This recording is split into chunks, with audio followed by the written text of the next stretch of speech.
हाय दोस्तों, आज हम पढ़ने जा रहे हैं कक्षा 6 की गणित प्रश्नावली 10.1 के प्रश्न बच्चों। ठीक है, देखेंगे इसकी पहले वाली वीडियो में हम आपको प्रश्न क्रमांक 9 तक के क्वेश्चन पढ़ा चुके हैं बच्चों। आज हम पढ़ेंगे प्रश्न क्रमांक 10 से बच्चों। तो 10वां नंबर प्रश्न कहता है कि एक समपंचभुज का परिमाप 100 सेंटीमीटर है, तो प्रत्येक भुजा की लंबाई ज्ञात कीजिए। पंचभुज है बच्चों, ये समपंचभुज मतलब पांचों भुजा बराबर हैं। ठीक है, परिमाप 100 सेंटीमीटर दिया गया, प्रत्येक भुजा की लंबाई ज्ञात कीजिए। तो 10वां नंबर प्रश्न बच्चों। ठीक है, हम यहां लिखते हैं समपंचभुज का परिमाप है।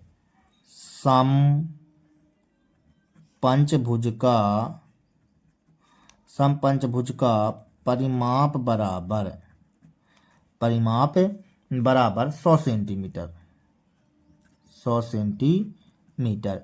तो समपंचभुज का परिमाप, तो 5 गुणे भुजा, सूत्र लग जाएगा बच्चों, 5 गुणे भुजा बराबर 100। ये कर दिए, तो भुजा बराबर 100/5 आ जाएगा। तो भुजा बराबर कितना आ जाएगा, 5 दूनी 10, 5 शून्यम 0।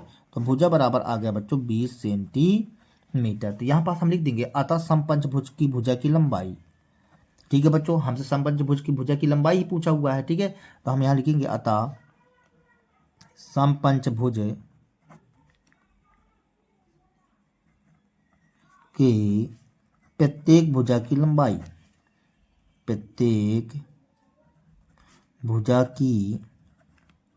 लंबाई बराबर 20 सेंटीमीटर। ठीक है, और यही कहला जाएगा बच्चों आंसर सॉल्व दैट। ठीक है, ये 10वां नंबर क्वेश्चन रहा बच्चों। देखेंगे 11वां नंबर प्रश्न बच्चों। 11वां नंबर प्रश्न कहता है बच्चों, एक धागे का टुकड़ा 30 सेंटीमीटर लंबाई का है। प्रत्येक भुजा की लंबाई क्या होगी यदि धागे से बनाया जाता है बच्चों। एक धागे का टुकड़ा बच्चों 30 सेंटीमीटर लंबाई का है, यदि वर्ग बना दिया जाए बच्चों। कहता है यदि वर्ग बना दिया जाए तो प्रत्येक भुजा की लंबाई क्या होगी। यदि समबाहु त्रिभुज बना दिया जाए तो तब भुजा की लंबाई क्या होगी, और एक समषष्ठभुज बना दिया जाए तो प्रत्येक भुजा की लंबाई क्या होगी। ठीक है बच्चों, तो देखिए 11वां नंबर प्रश्न, इसको हल करते हैं बच्चों। तो हम यहां पास लिखते हैं बच्चों, धागे के टुकड़े की कुल लंबाई, धागे के टुकड़े की कुल लंबाई कितनी है बच्चों, 30 सेंटीमीटर। तो हमने लिख दिया 30 सेंटीमीटर। ठीक है, अब देखेंगे आगे आपको ए नंबर में क्या बनाना है, वर्ग बनाना है बच्चों। ठीक है, तो ये कहला जाएगा परिमाप है। तो यहां लिखते हैं बच्चों वर्ग का परिमाप है। तो वर्ग का परिमाप 30 सेंटीमीटर कहला जाएगा बच्चों। ठीक है, यदि वर्ग बनाते हैं तो वर्ग का परिमाप का सूत्र होता है 4 गुणे भुजा बराबर 30। तो भुजा बराबर आ जाएगा हमारे पास 30/4।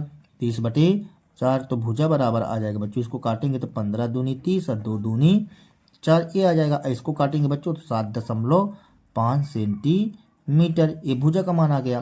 तो यहाँ पास लिखेंगे वर्ग की भुजा की लंबाई, वर्ग की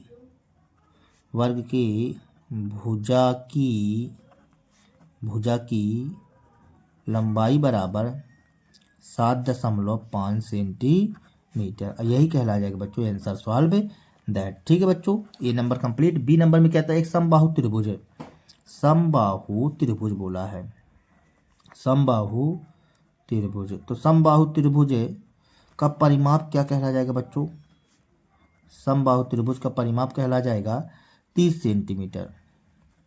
30 सेंटीमीटर। समबाहु त्रिभुज का परिमाप का सूत्र क्या होता है बच्चों, 3 गुणे भुजा। ये आ गया 30, ये कर दिए बच्चों। ठीक है, तो यहां से बन जाएगा बच्चों भुजा बराबर 30/3 आ जाएगा बच्चों। तो भुजा बराबर आ जाएगा 3 एकम 3, 3 शून्यम 0। भुजा बराबर 10 सेंटीमीटर। तो यहाँ पास हम लिख देंगे बच्चों कि समबाहु त्रिभुज की भुजा की लंबाई, अतः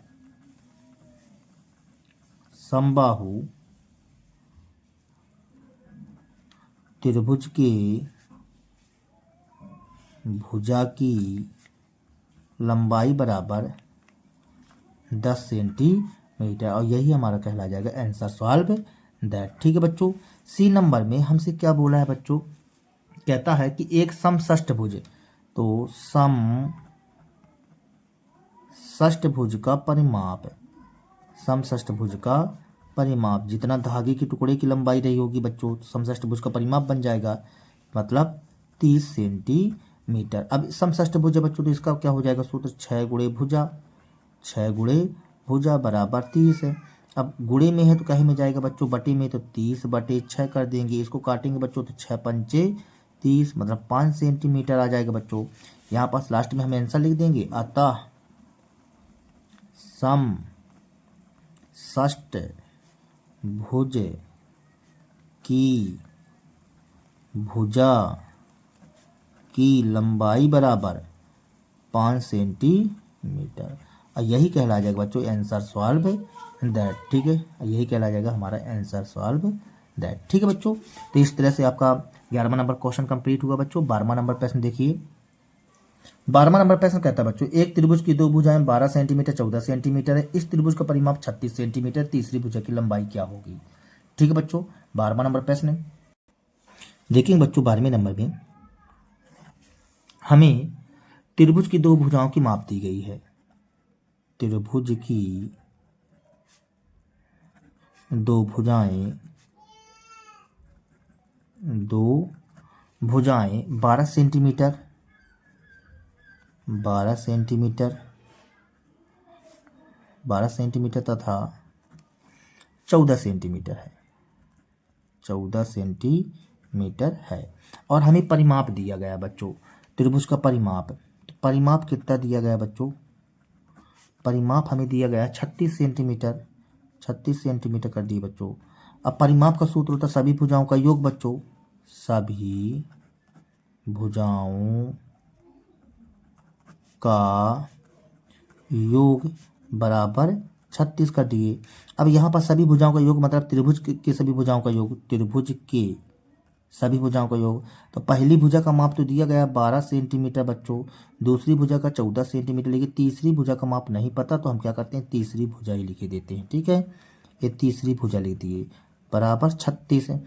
यहाँ 4 2 6 2 1 1 2 हो जाएगा बच्चों, ठीक है, प्लस में तीसरी भुजा ये कर दिए बराबर में 36।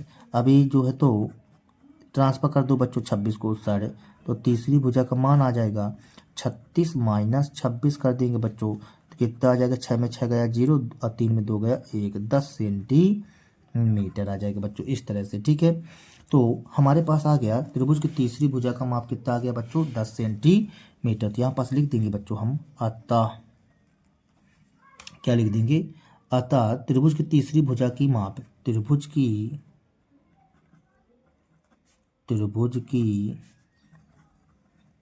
तीसरी भुजा की माप, तीसरी भुजा की लंबाई लिख दो बच्चों, लंबाई बराबर 10 सेंटीमीटर, और यही कहला जाएगा बच्चों आंसर सॉल्व दैट, ठीक है। इस तरह से बच्चों तो 12वां नंबर क्वेश्चन कंप्लीट हुआ। 13 नंबर देखो बच्चों। 13 नंबर प्रश्न कहता है बच्चों, 250 मीटर भुजा वाले एक वर्गाकार बगीचे के चारों ओर बाड़ लगाने का व्यय 20 रुपये प्रति मीटर की दर से ज्ञात कीजिए। 250 मीटर भुजा वाले मतलब वर्गाकार बगीचा है बच्चों, और उस भुजा की लंबाई कितनी है 250 मीटर, तो चारों तरफ क्या लगाना है, बाड़ लगाना है बच्चों, तो 20 रुपये प्रति मीटर की दर से व्यय ज्ञात करना है। तो चलिए 13 नंबर क्वेश्चन हल करते हैं बच्चों। तो हम यहाँ पास लिखते हैं बच्चों, वर्गाकार बगीचे, वर्गाकार बगीचे की भुजा की लंबाई, भुजा की लंबाई, तो वर्गाकार बगीचे की भुजा की लंबाई है बच्चों 250 मीटर, तो लिख दो 250 मीटर, ये लिख दी 250 मीटर, ठीक है। तो इसका परिमाप बन जाएगा बच्चों, परिमाप हो जाएगा 4 गुणे भुजा, ये कर दिए 4 गुणे भुजा, ठीक है, 4 तो 4 गुणे 250 तो 250, तो यहाँ कितना आ जाएगा 1000 मीटर, 1000 मीटर, ठीक है। अब इसमें क्या बोला है बच्चों, कहता है क्वेश्चन में कि बगीचे के चारों ओर बाड़ लगाने का व्यय 20 रुपये प्रति मीटर, ठीक ना। तो 20 रुपये प्रति मीटर मतलब बगीचे के चारों ओर, बगीचे के चारों ओर, ऐसा लिखो, बगीचे के चारों ओर बाड़ लगाने का व्यय, बाड़ लगाने लगाने, बगीचे के चारों ओर बाड़ लगाने में 1 मीटर पर व्यय, 1 मीटर पर व्यय, 1 मीटर पर व्यय कितना आता है बच्चों? 20 रुपये, 20 रुपये, ठीक है ना। 1 मीटर पर व्यय आता है बच्चों 20 रुपये। तो हमको चारों ओर बाड़ लगाने में 1 मीटर पर व्यय 20 रुपये आता है, तो 1000 मीटर पर व्यय, 1000 मीटर पर व्यय बनेगा बच्चों 1000 गुणे 20 कर देते हैं बच्चों, ठीक है। तो कितना आ जाएगा? 20,000, 20,000 रुपये, ठीक है बच्चों। और यही हमारा कहला जाएगा आंसर सॉल्व दैट। तो यहाँ पास हम लिख देते हैं आगे, अतः चारों ओर बाड़ लगाने का व्यय, बाड़ लगाने पर व्यय बराबर कितना है बच्चों? 20,000। तो लिख दीजिए 20,000 रुपये, 20,000 रुपये। और यही कहला जाएगा बच्चों आंसर सॉल्व दैट, ठीक है बच्चों। 13 नंबर क्वेश्चन कंप्लीट। 14 नंबर देखिए, 14 नंबर प्रश्न क्या होता है बच्चों? एक आयताकार बगीचा जिसकी लंबाई 175 मीटर, चौड़ाई 125 मीटर है, कि चारों ओर 12 रुपये प्रति मीटर की दर से बाड़ लगाने का व्यय ज्ञात है कीजिए। 12 रुपये प्रति मीटर की दर से बाड़ लगाने का व्यय ज्ञात करना बच्चों। चलो सेम क्वेश्चन है बच्चों। तो हम यहाँ लिखते हैं बच्चों, आयताकार बगीचे की लंबाई, आयताकार बगीचे की लंबाई बराबर, तो आयताकार बगीचे की लंबाई कितनी बच्चों? 175 मीटर, तो हमने लिख दिया 175 मीटर, ठीक है। चौड़ाई कितनी है बच्चों?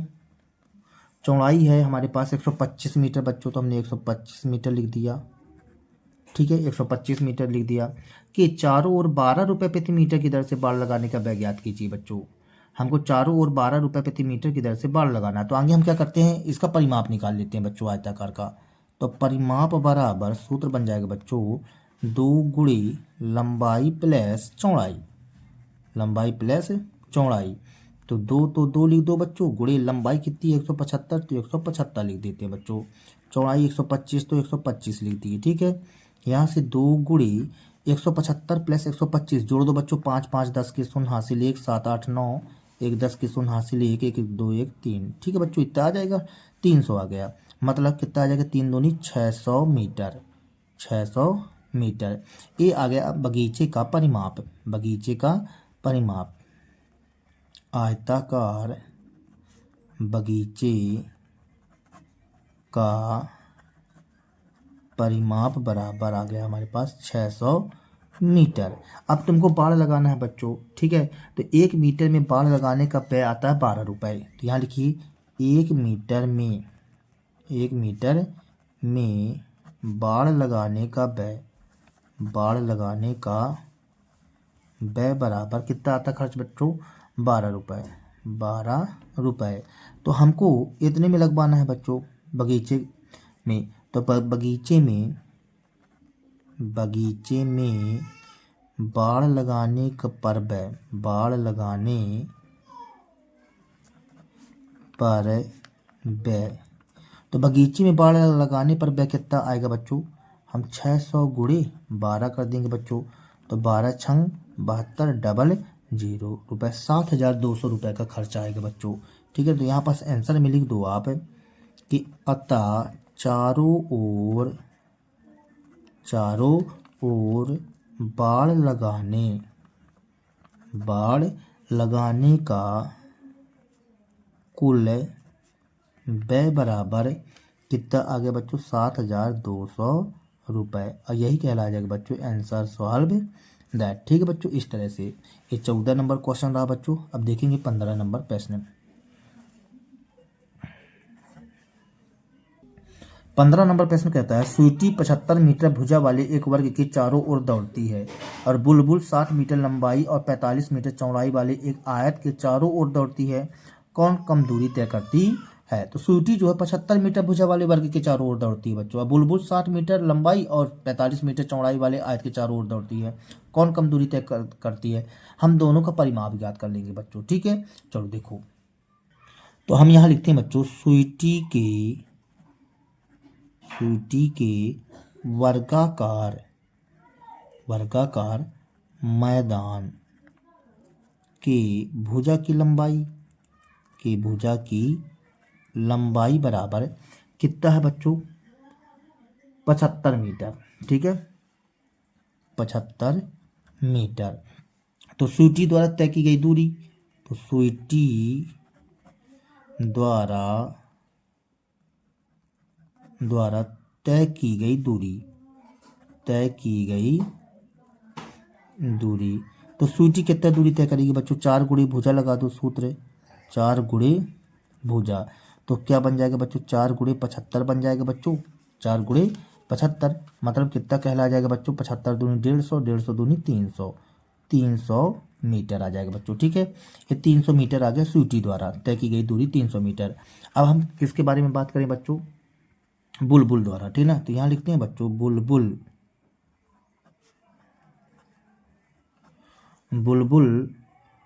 के मैदान, बुलबुल के आयताकार मैदान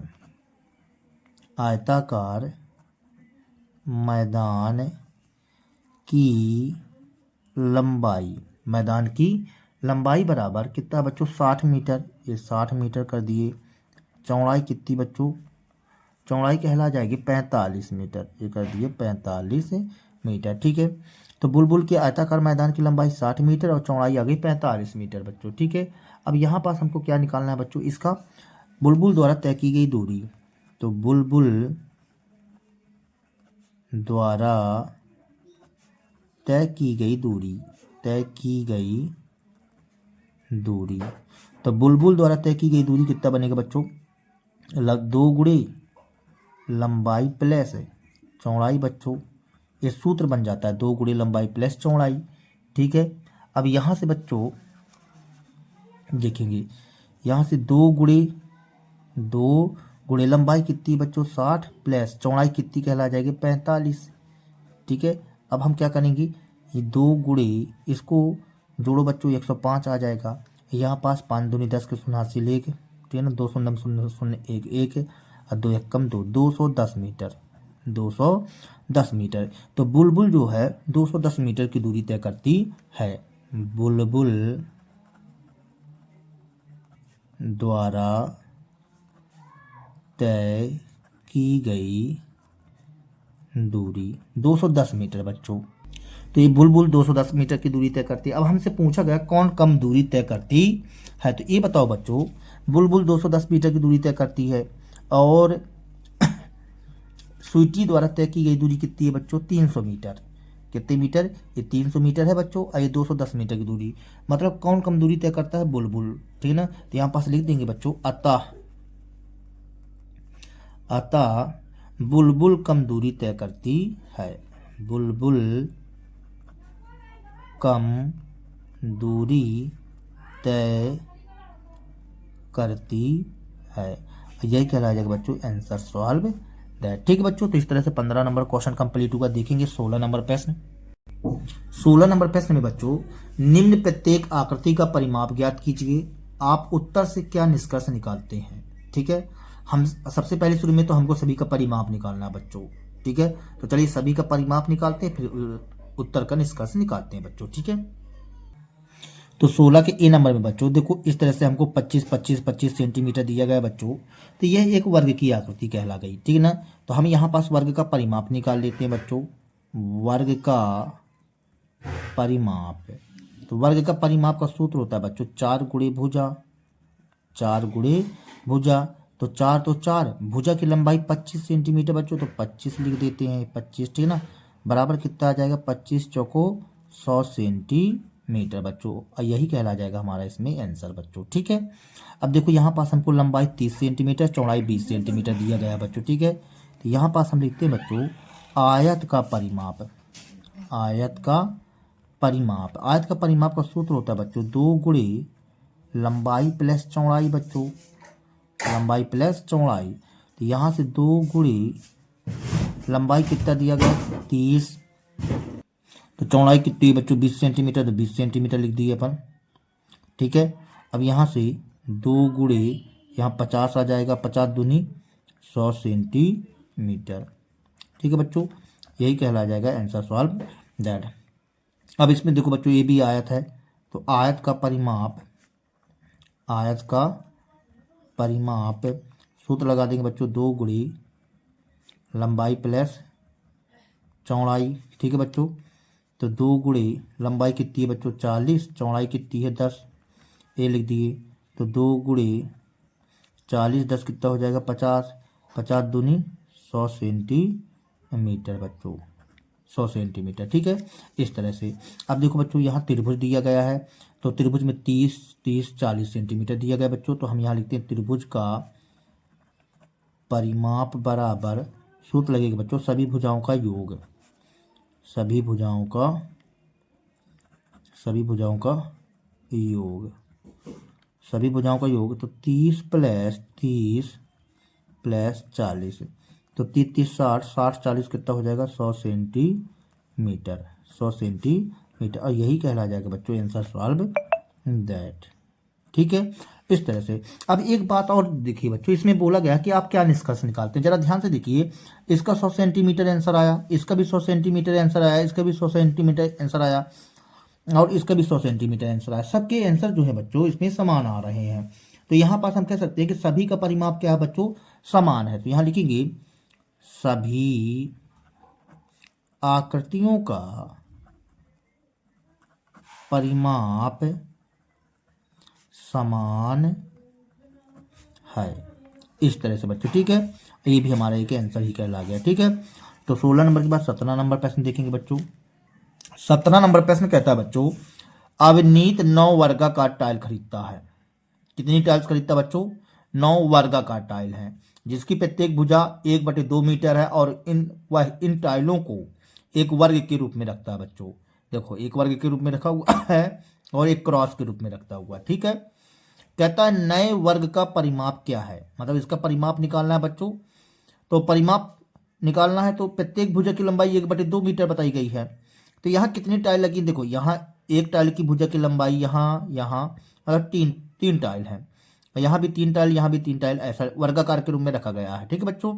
बी में पूछता है शहरी को उसके द्वारा टाइलों को रखने की व्यवस्था पसंद नहीं आती है, वह इन टाइलों को एक क्रॉस के रूप में रखवाती है, इस व्यवस्था का परिमाप कितना होगा। आकृति 10.7 बी, मतलब इसको देखना बच्चों। सी में कहता है किसका परिमाप अधिक है, हमें बताना है किसका परिमाप अधिक है। फिर डी नंबर भी पूछा गया बच्चों। डी नंबर में कहता है अविनीत सोचता है कि क्या कोई ऐसा भी तरीका है जिससे इनसे भी बड़ा परिमाप प्राप्त किया जा सकता है, क्या आप ऐसा करने का कोई सुझाव दे सकते हैं। टाइलों को किनारों से आपस में मिली हुई हो और टूटी ना हो बच्चों। ठीक है, चलिए इसका आगे हम नए वर्ग का परिमाप ज्ञात करते हैं बच्चों। तो 17 नंबर प्रश्न बच्चों, यहां आगे हम लिख लेते हैं बच्चों कि प्रत्येक वर्गाकार टाइल, प्रत्येक वर्गाकार टाइल की भुजा की माप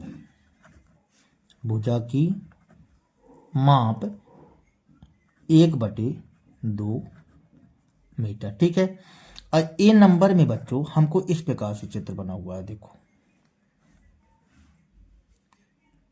9 टाइल लगी हुई हैं, टोटल 9 टाइल है बच्चों। ठीक है, अब जब 9 टाइल लगी हुई है तो इसका 1/2 इतना, 1/2 इतना, 1/2 इतना, 1/2 हो जाएगा बच्चों। यहाँ भी 1/2 1/2 1/2 हो जाएगा। ठीक है, अब बी नंबर में चित्र इस तरह से बना हुआ है बच्चों, एक टाइल ऐसे लगी हुई है, फिर यहाँ 2 टाइल लगी हुई हैं। ठीक है,